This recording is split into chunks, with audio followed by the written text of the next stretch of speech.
IPL রাজা Mumbai Indians এবং মুম্বাই ইন্ডিয়ান্সকে নিয়ে সবাই সবাই বলতো যে এবারের আইপিএলে মুম্বাই ইন্ডিয়ান্স আবারও চ্যাম্পিয়ন হবে এবং মুম্বাই ইন্ডিয়ান্সকে অনেকেই সাপোর্ট করতো, অনেকেই ফলো করতো।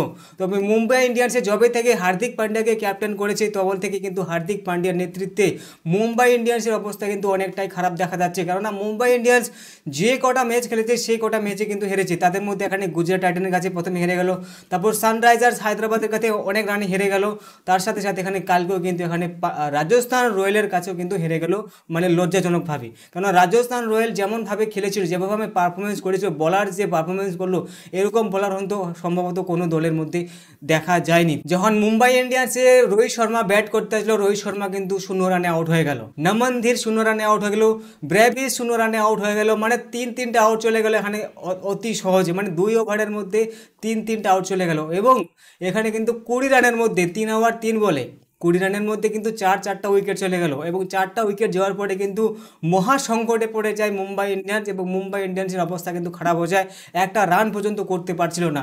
তবে এই চারটা যখন ব্যাটার চলে যায় তখন কিন্তু একটা হার্দিক পান্ডিয়া ছিল যে এখানে কিছু একটা করতে পারে, আর তিলক বর্মা আউট হয়ে গেল এবং হার্দিক পান্ডিয়াও আউট হয়ে গেল, তখন কিন্তু অবস্থা শেষ, তার মানে খেলা শেষ। আর আমি তো প্রথমে ভেবেছিলাম হয়তো সম্ভবত এখানে 50 বা 60 রানে প্যাকেট হয়ে যাবে, তবে না, 20 ওভার শেষে মুম্বাই ইন্ডিয়ান্স কিন্তু 125 রানই করতে পেরেছিল। তবে রাজস্থান রয়্যাল কিন্তু অসাধারণ খেলেছিল, কেন রাজস্থান রয়্যালের কিন্তু পক্ষে কিন্তু 125 রান করা কোনো ব্যাপারই না, কেন 125 রান কিন্তু খুব সহজে করে নিয়েছিল। তার আগে বলে রাখি, রাজস্থান রয়্যাল যখন ব্যাটিং করতে আসে তখন কিন্তু 10 রানের মধ্যেই কিন্তু একটা যশস্বী জয়সওয়াল কিন্তু আউট চলে গেছিল, একটা চাপের মধ্যে পড়েছিল। তবে সেই চাপটা কাটিয়ে কিন্তু 15 ওভার 3 বলে কিন্তু 127 রান করে কমপ্লিট করে ফেলেছিল। তবে দেখার বিষয় আছে এখানে রাজস্থান রয়্যালের যে বোলিং পারফরমেন্সটা কিন্তু অসাধারণ ছিল এবং বলটা যা করেছিল, মানে একটার পর একটা উইকেট যাওয়ার পরে কিন্তু মানে খেলা জমে গেছিল। মুম্বাই ইন্ডিয়ান্সের এইভাবে পরাস্ত হবে সেটা সবাই জানতো, তবে এইভাবে এত রানের ব্যবধানে কিন্তু পরাস্ত হবে সেটা সবাই জানতো না।